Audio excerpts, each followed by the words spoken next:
Alors, je me permets de réagir encore parce que c'est un sujet très important. Et j'ai envie de dire que parfois même, c'est compliqué d'avoir trois gros sujets sur une même émission avec 5 intervenants. On n'a pas le temps de tout éplucher. Or, il faut aller jusqu'au bout de ce sujet. Il est vraiment important. Et je vais vous dire une chose, c'est que du haut de mon petit âge, mais ma petite grande expérience sur le monde politique, que ce soit en Afrique, que ce soit en Occident, j'ai envie de vous dire que les coulisses de la quête du pouvoir, les coulisses des tractations dans les partis n'ont rien à voir avec ce que j'entends. Il n'y a pas d'orgueil démesuré en politique. C'est une histoire de jeu d'acteurs, de jeu d'alliance et de rapport de force.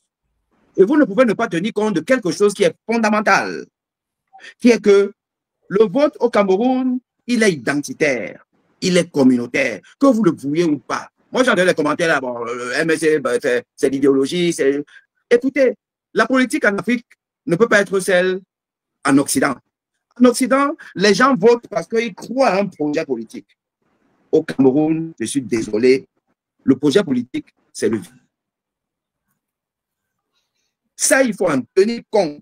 Chaque fois que vous allez vouloir discuter, faire des trucs là, tenez compte de ce que le pouvoir, la politique au Cameroun, c'est le village d'abord. Donc, quand vous avez un chef de village qui tient les rênes, je suis désolé, vous faites un peu petit et vous allez vers. Vous n'êtes pas obligé d'aller vers en amenant tous les journalistes, les plateaux télé, à la télé et tout ça. Il y a des choses, des alliances qui se font en coulisses. Et d'ailleurs, comment vous voulez savoir si Issa Chiroma est sincère, si vous restez dans votre coin, et lui il est dans son coin, avec son orgueil, avec du niveau de ses 20 ans de Paul Biya, où Paul Biya les a habitués que c'est les petits qui viennent vers les grands. Et quand il va se sentir certainement grand de ce qu'il a un électorat, il sait que tout le monde lui fait la cour. Donc, Paul Biya, même peut-être qu'il a même été envoyé par Paul Biya, on ne sait jamais. Donc, il va être dans son coin et il va vous attendre. Comment est-ce que vous savez s'il est sincère? Si vous n'allez pas vers lui, si vous n'allez pas vers une certaine demande d'alliance, eh quand vous la refuse.